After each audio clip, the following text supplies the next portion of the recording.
Hello and welcome to Regional Roundtable. I'm Will Stewart, President of the Greater Derry Londonderry Chamber of Commerce and your host. Regional Roundtable is a program of the Greater Derry Londonderry Chamber that looks at business and economic development issues relevant to the Greater Derry and Londonderry area. Our topic today is regional transportation, and our guests here today joining us are Rebecca Harris, Executive Director of Transport New Hampshire, and Mark Nelson, Executive Director of the Cooperative Alliance for Regional Transportation. Welcome to you both. Thank you. Thanks. Maybe we can just kind of set the stage here today, and maybe we can take just a few minutes, and maybe you can each tell us a little bit about your organizations and what you are and who you do. Rebecca, maybe we can start with you. Well, Transport New Hampshire leads a network of organizations that are working to create an integrated, affordable transportation system for everyone in the state of New Hampshire that gives people options for getting around. And it's a collective impact initiative. We have people working across sectors: environment, health, transportation, economy, and we're all working together because we know that to succeed in the future, New Hampshire has to have a good transportation system. We'll talk a little bit about why that is in just a few minutes. Thanks. Mark, tell us about your organization. Yeah, CART is what's shorthand for the Greater Derry Salem Cooperative Alliance for Regional Transportation. And we were created in, I think it was 2006. I'm kind of new there, so I might have a few pieces of data off, but I think it's 2006 as by legislative, by the New Hampshire legislation set by law to provide transportation options down here in southern New Hampshire. We have some ability to extend to more towns than we're in, but right now we serve the towns of Chester, Derry, Londonderry, Salem, and Hampstead. Excellent. Well, again, thank you both for joining us for this discussion today. As we might have discussed previously, back in the fall of 2014, the Chamber conducted a membership survey, as we often do every year or two, just to make sure the Chamber is kind of in line with what our members want, since we are a voluntary membership organization. And we asked our members among a host of questions, but some kind of big policy questions as well. One of which was, what do you feel are the most important issues facing the Derry Londonderry region? And perhaps not so surprisingly, we heard taxes being probably the biggest concern. Quality of life issues was cited as number 2, but number 3 was transportation, which I think surprised some people initially. But in some of the conversations I've had, I'm beginning to understand why it's such a hot topic right now. But as we like to explore that a little bit today, but maybe we can kind of start kind of at a foundational level. What is the role of transportation, and why is it so important? Why is it a big deal? Sounds kind of boring sometimes. Well, I'm not at all surprised that it was in the top 3. Everywhere I go, transportation bubbles up to the top 1, 2, 3, maybe 4 at the lowest, because it's that invisible thread that connects everyone to everything. And when it's working well, we don't think about it. But when it's not adequate for the needs, it becomes a huge obstacle. So people can't get to work. They can't get to their healthcare appointments. They can't make it to shopping. Customers can't get to businesses. Businesses can't attract employees. It's very difficult when the transportation system isn't meeting the needs of the community. A person a lot smarter than me said that if life was a board game, transportation would be the board. And like Rebecca said, it's the network that gets you to all of your goods to services, you to the goods, the whole thing. And most people can understand it kind of basically when they find themselves out in the boondocks somewhere driving around, and they find someone lives out there, and one of the things that comes to your mind is, how do they get to the store from here? That's a long way. It just kind of crosses your mind because you don't live that far from the store as they do, and you wonder about that, or the hospital, or fill in the blank. You think about it. Exactly. And as our state ages, we're one of the oldest average age states in the country, and it's a condition that's going to be getting more pronounced over the next few decades. And as more and more people are not able to drive, it becomes a critical issue. And on the opposite end, the new generation coming up, these educated workers that we want to attract to the state, they're not purchasing automobiles. The majority of them, well, not the majority, but a lot of them are choosing to go without automobiles. And we were discussing this just this morning, that some of them do it just because they can't afford it. They have student loans to pay off, and they can't afford to own and maintain a car. Some do it as a lifestyle choice because they don't want to have the hassle. And so they're moving to cities where they have transportation options. And if we want to attract them to this region in this state, we're going to have to think hard about that. Well, I think that kind of transition to one of my next questions, which is kind of relates to the economy. And since this is a chamber hosted program, let's talk a little bit about the role of transportation to the economy.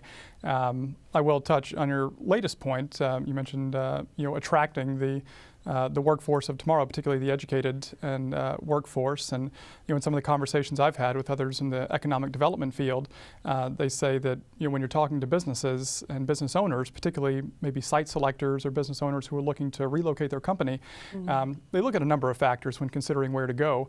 But talent attraction and retention is number one. Taxes, again, important, maybe 7 or 8 in a top 10 list. But it's people and that are making the difference. And if that's what matters to the next generation of the workforce, I can certainly see that being very relevant. How does transportation kind of affect the economy and this region's economy? Well, another issue is just for the people who drive because they don't have any other choices. They're paying a lot of their income towards operating and owning a vehicle. It is very expensive, and the overall affordability of a place to live is not just the price of housing, but it's the price of housing plus transportation to get to your place of work. And the U.S. Department of Transportation has a whole initiative on that, which you can find on their website. But it's we're finding that companies are starting to move to cities. They're moving out of these suburban campuses and into cities. And like I said, the educated workforce is moving towards cities. So if we want to be competitive, we have to think about our transportation infrastructure, and also the expense of operating vehicles with our road conditions. And you've probably seen a few potholes this spring. Just 1 or 2. Yeah, 1 or 2. Well, economically, you also think about, it's back to demographics too, the aging workforce, and then we're trying to think out differently than we thought in the past. We don't want to institutionalize people just because they're older and can't drive. We want them to stay in their homes as long as possible. It's good for them. It's good for their health and their mental health and all that. And then at some point, they don't, or we don't, want them driving anymore. It's just not safe for everybody. And yet we've got to get them to their medical appointments. Talk about the economic impact of missing medical appointments. It's bad on those medical people, and it hurts their bottom line big time when people don't show up to their medical appointments. And so a reliable transportation system to get people there is very important. And I would think. And obviously people have to go shopping. They want to go shopping. They want to spend their money, and they want to get fresh fruits and vegetables. That means you got a little more often. Right. So. And if people can't get where they need to go, those are sales that aren't being made. Those are clients that aren't being seen, patients that aren't being seen, and ultimately money that's not being made. Exactly. And we're all living longer now. I mean, a child born now has a very good expectation of living to be 100. And are we saying that those last 3 decades of life you don't contribute to the economy? I think we're going to need to address the needs of seniors who can no longer drive if we want them to contribute to the economy, and if we want to take advantage of their long experience in their community and their ability to serve as a volunteer. Right, they can't serve on volunteer boards, on your local nonprofits, local planning, zoning boards if they're homebound. Right. And I think that's particularly relevant here in New Hampshire to your earlier point that we are graying at a faster rate than other states across the country. So It's a more pressing issue perhaps here in New Hampshire than other parts of the country. Exactly. So, okay, we've heard a little bit about the, how the transportation is important to the economy. What, in a, I guess maybe an ideal world, what would you consider, how would you define a well-functioning transportation system? What does that mean practically? Can you give us some examples? Yeah, it's got to be safe, it's got to be reliable, it's got to be affordable, it ought to be predictable. That's in a transit system, if you want people to keep taking it, needs to arrive pretty much when you say it's going to arrive and take you so you don't miss those appointments and other things and get disappointed by missing out of some kind of thing you had to be at. Right. If you had to be, especially if you had to be at work. I mean, you're going to get a really bad reputation if you're always late, and you can't blame it on the bus forever. Someone's going to get mad about that. So those are certainly some pieces of the transportation system. And not just reliable in a small time frame, but over a long period of time. We'll be talking about stability of planning and stability of funding, but people make very important life decisions based on their transportation resources. And so if people move to an area because they know that they have a bus that takes them to work reliably, that bus needs to continue to take them to work reliably and not be here one year and gone the next because of unreliable funding sources. Yeah, I can give you an example. For one part of my life, I commuted from New Hampshire to Boston. And I wouldn't have taken the job in Boston if I couldn't take the Downeaster train, because it put me right at almost my work's doorstep. And I did worry from year to year whether that resource would be available to me, and what would I have to leave my job if that happened. Or I know I would have to find another means of getting there, and it probably wouldn't have been nearly as good. Exactly, and at the other end of life, aging in place is an important strategy for our state, and it saves the state money in terms of nursing homes and healthcare. But people have to make a decision about whether they can stay in their homes or whether they need to go into an assisted living facility if they can afford it, or a nursing home. And transportation is one of the most important pieces of that decision.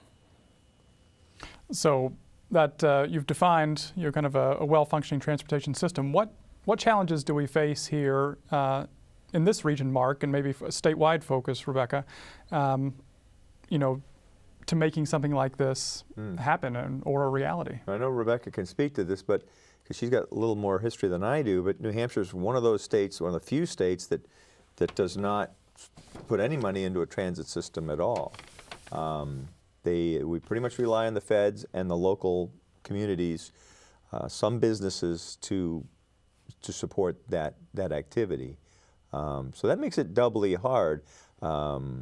It's what a real challenge is coming up with a reliable, predictable funding source that's always going to be there. So you're not running into those situations where it's year to year wondering whether you can get to your dialysis appointments. Yeah, and that's true on the state and federal level. The Highway Trust Fund is running out of money at the end of May, and this is the federal? Yes, the federal. This is the source of all transportation funding, whether it's for road repair or transit.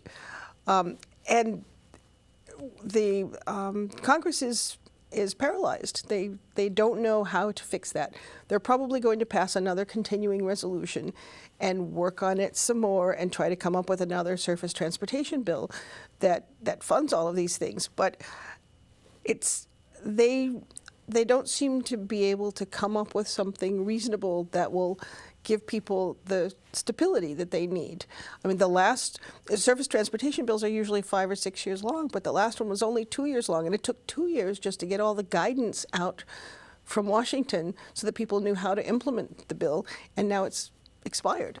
So, and you may be wondering why is all this talk of government support? It's primarily because if you, the rider, had to pay for the true cost of that transportation, it would be pretty unaffordable to you. It's any place I know that has a well-functioning transit system is fairly well subsidized. I mean, people wonder all the time about why we here in the States don't have a better rail system like they have in Europe. Well, they need to look at how the governments fund that over there. it's overwhelming, and their people are taxed accordingly. Right. But that's true of all modes of transportation. Exactly. As we're learning to our chagrin as we drive these potholed roads. The roads that we're on require a lot of work, a lot of maintenance. It's $50,000 a mile to maintain a road in good condition, but it's $1 million a mile to rebuild a road that's in poor condition. And if we don't take care of our roads, we're going to end up paying a lot more for them. So, and there's no way that each individual driver can afford to pay for the upkeep of that road that you drive on. It's just like any other mode of transportation. The roads are paid for by everyone. Transit's paid for by everyone. But as you were saying, in most states, the division of funding is for operating a transit system. It's 50% federal, 25% state, and 25% local. But in New Hampshire, there hasn't been any funding for operating expenses since 2009. It's been zero since 2009. And even then, it was only $188,000 for the entire state, which is almost nothing. So in New Hampshire, the people who provide transit have to go to their local communities and scrape around for grants and donations to come up with 50% of their operating budget, which is very challenging. Some transit systems have been able to develop a very close relationship with the businesses in their area. So, for example, Advanced Transit in the Upper Valley region, which serves 4 communities in Vermont and I think it's 6 communities in New Hampshire, which includes Hanover and Lebanon. They've built a very close relationship with Dartmouth Hitchcock Medical Center, with Dartmouth College, and with a couple of the larger businesses in that area, such as Hypertherm. And because of this, they've been able to build a robust and reliable transit service, which has the highest ridership of any in the state. And they also do not charge a fare. That's free. Oh, wow. They don't charge a fare for any of their services because the cost of implementing the fare box and processing the money in a fare box and the security issues, it would take probably, if they were to have to implement a fare again, it would probably take 10 years to recoup those costs. No kidding. But as it is, because of the support of the businesses and institutions in the area, they're able to offer this for free, which also allows them to move more quickly. They don't have to wait for people to come on and get out their money and deposit the money. People get on, ride, and when they reach the destination, they get off. Researchers who are with the medical school at Dartmouth prefer to ride the bus because it's free. It's every 15 minutes. If they have rounds, let's say they just taught a class on campus and then they have rounds at the hospital, if they were to drive, they have to hike out to a remote parking lot, get their car, give up that valuable parking space, drive the 10 minutes to the campus, at the hospital campus, park way out, hike back to the hospital, and it takes about 45 minutes. Whereas you can just wait for a bus that comes every 15, no brainer. So that kind of leads in kind of the next question. I think when, at least before I started learning more about transit, when I thought the word transit, big cities came to mind. Boston with the MBTA, even Manchester with the Manchester Transit Authority. But it sounds like this Advanced Transit is a pretty well functioning system in a more rural area, which of course this area in Derry and Londonderry, and I know you're down in Hampstead, Chester, and Yep. Salem for you as well, and CART is a more suburban, semi-rural area. How does it work, or how could it work? Yeah, it's here? tricky to mimic what Advanced Transit has because they have 3 solid destinations for all these people spread out in 6 communities. Our destinations are a little more not as easy to identify where the people want to go and from where they live. And then there's the urban model you mentioned. That's pretty no-brainer. A lot of people living in the city, working in the city.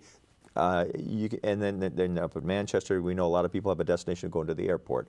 So that works out fairly well for them. Here, it's a much different challenge. We tried the fixed route, what you know as transit, and rode around with empty vans. And before we said, this isn't working. It won't work for this community out here. What will work is heavily coordinated, targeted trips to get people who don't drive, can't drive, don't want to drive to the places that they need to get to specifically. Usually the medical, sometimes the shopping, sometimes the senior center where activities go on. And it seems to work fairly well. We're keeping it fair. Those vans are not running around empty, I guarantee you that.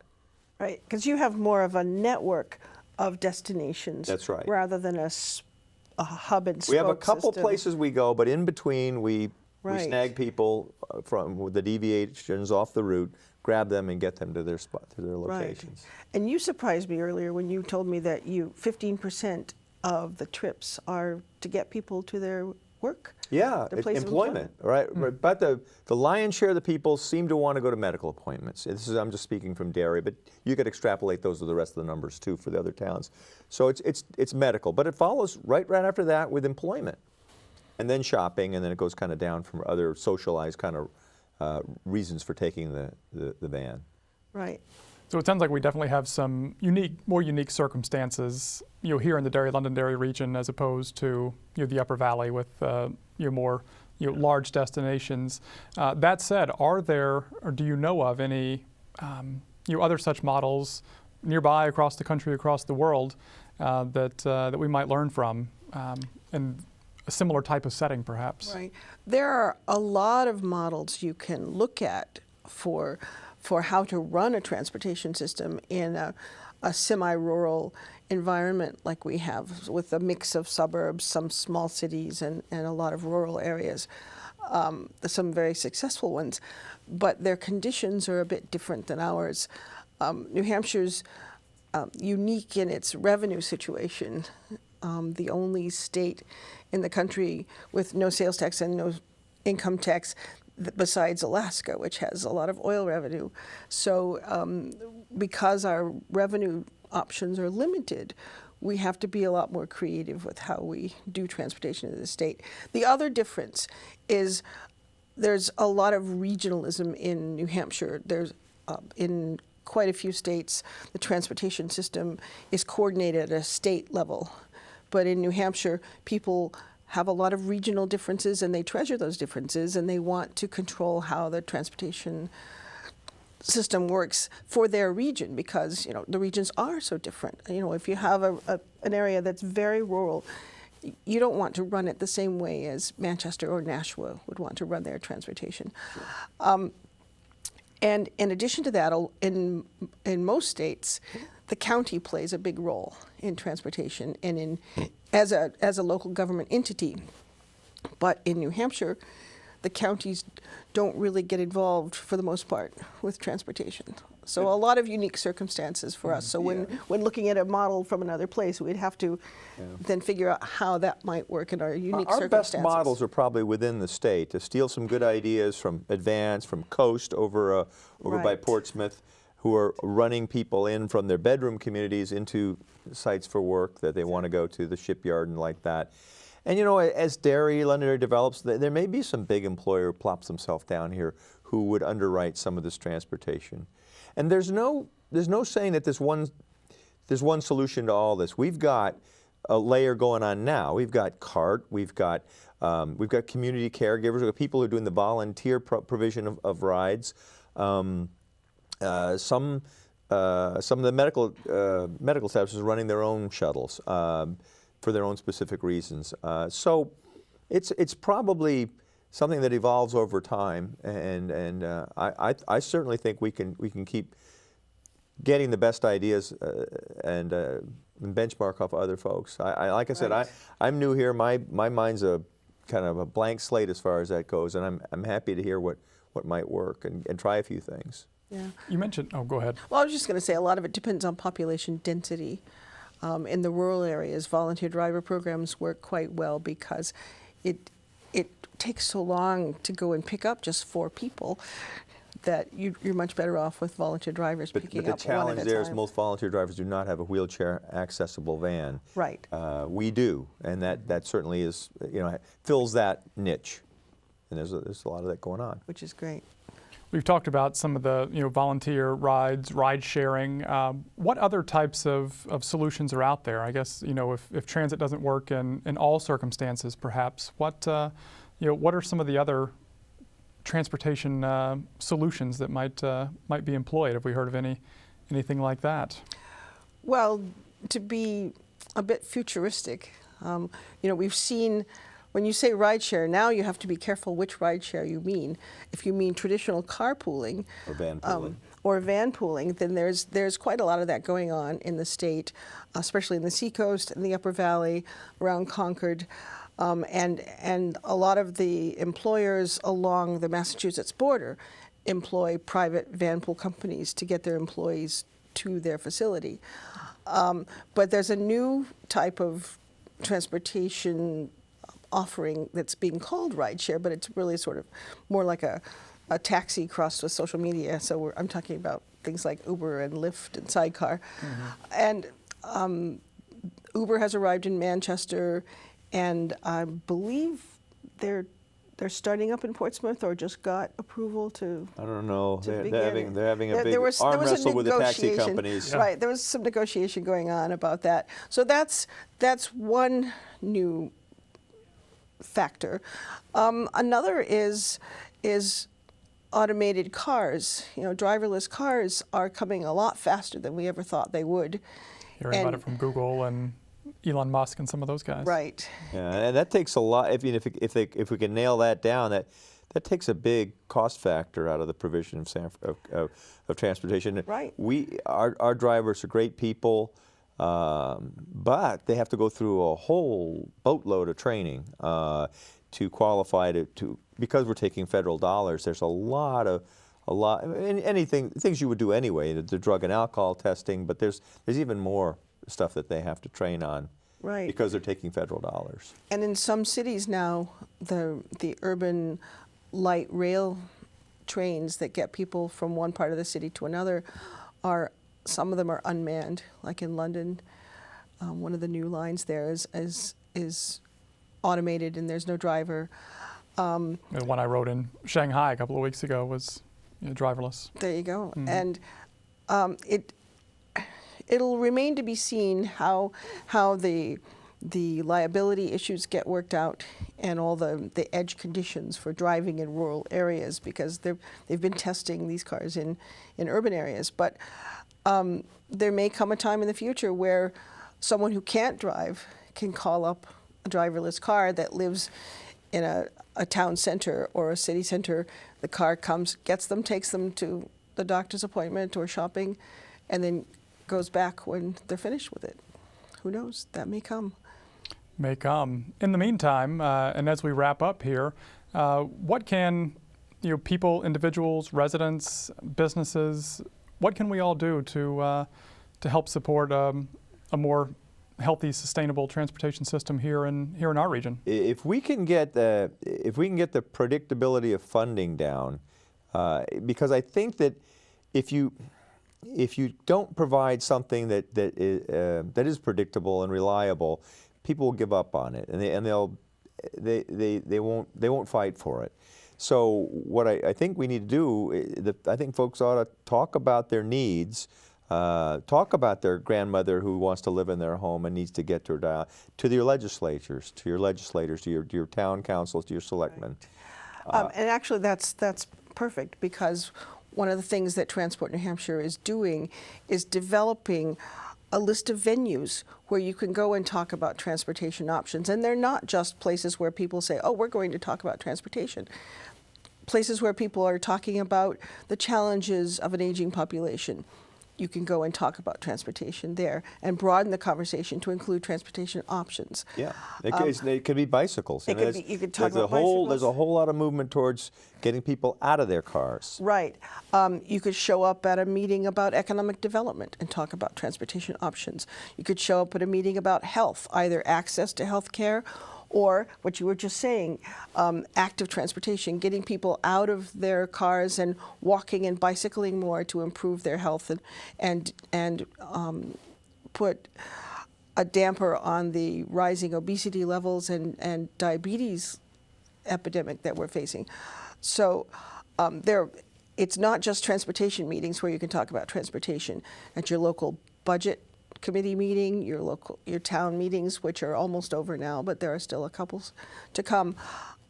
Show up. We're looking for places where people should show up and people who will show up to speak up for transportation options. Well, it certainly sounds like it's something that we as a community, as a region, as a state, as a country, you're going to have to address sooner rather than later, and in a serious way, particularly given the aging population. So, and we're in a region that's got so much potential, right? In here, with you've got these pockets, these urban pockets, like let's start at Concord, Manchester, Nashville, all the way down to Boston, linking together with an interstate, a rail perhaps.